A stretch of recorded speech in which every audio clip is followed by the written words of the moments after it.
So I've got a 5K today, and I have not been specifically preparing for this at all.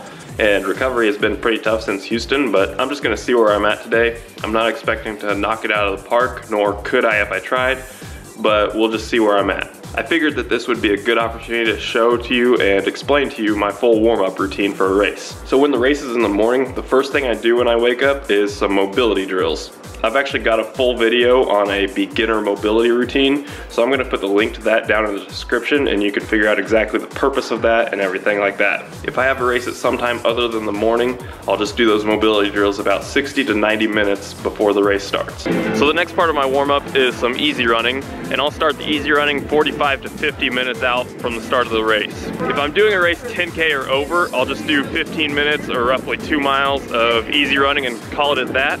But if I'm doing a race under 10K, I'll add in a third mile that has 3 separate 1-minute surges, and those surges will kind of progress from just a moderate pace to probably the lactate threshold pace.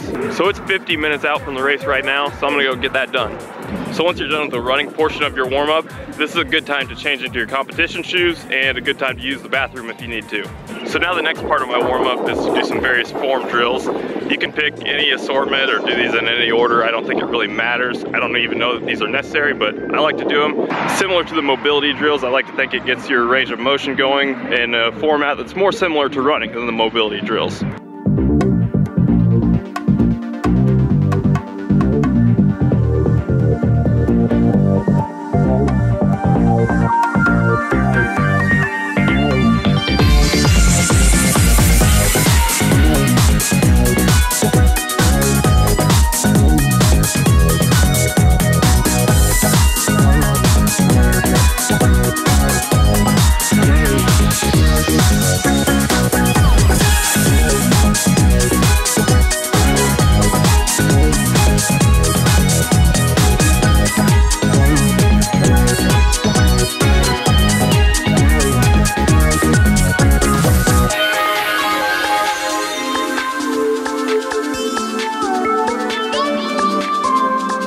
So now that the form drills are done, the final part of my warm-up is to do 2 to 4 100-meter strides or build-ups. I like to get up to a speed that's kind of as fast as I can go while still being completely relaxed and smooth.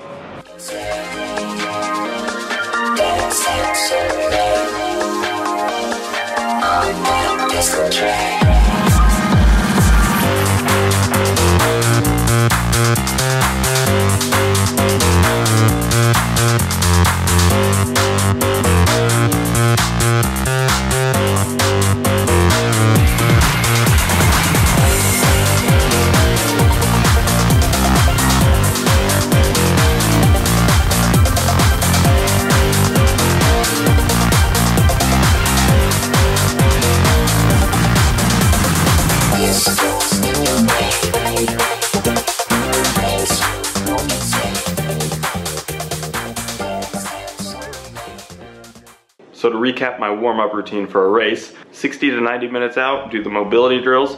45 to 50 minutes out, do your 2 or 3 miles or 15 to 20 minutes roughly.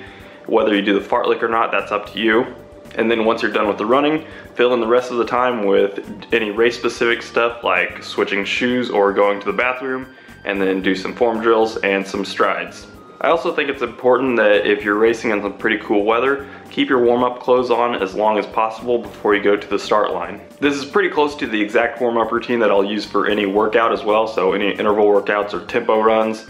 The two main differences between a warm-up for a race and a workout is the fact that I don't really stagger everything out time-wise for a workout. I just do it all back to back to back, and when I'm done with all that, then I start the workout. The other main difference is that I don't include that short fartlek in my running portion of my warm-up, and I just do 2 to 3 miles easy. So now to quickly recap the race, this was the Liberty Hospital 5K and half marathon. I ran in the 5K and my time was 15:37. The 5K course is just an out and back. The first mile was into the wind today and is mostly downhill. The second mile was with a crosswind and mostly flat, so a pretty neutral mile. And then the third mile was back up the hill and with the wind. So it turns out that it made for a pretty consistent race for me. My mile splits went 4:58, 5:04, and 5:05. I can actually easily compare this to last year's race because I did that one as well, and it was very, very similar weather conditions. So last year I ran 15:59 and I negative split the whole thing, and I ran, I think it was 5:14, 5:08, 5:06 for my 3 miles. I don't really consider myself in great shape right now, nor was I last year, so I'll definitely take a 22-second improvement.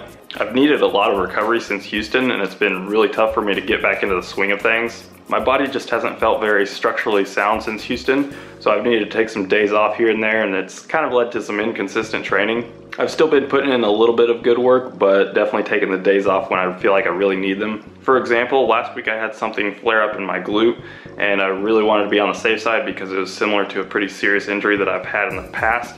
So I took several days off, and I only got in 10 miles last week. But this week has been okay, not really any hard workouts, but after tomorrow's run I'll get in 67 miles or so this week. Really the only hard work that I've done since Houston has been a few moderate paced long runs and one lactate threshold repeat workout, but that was all more than 2.5 weeks before this, so I haven't put in any really good work in the past couple weeks. So that's all I've got for this video.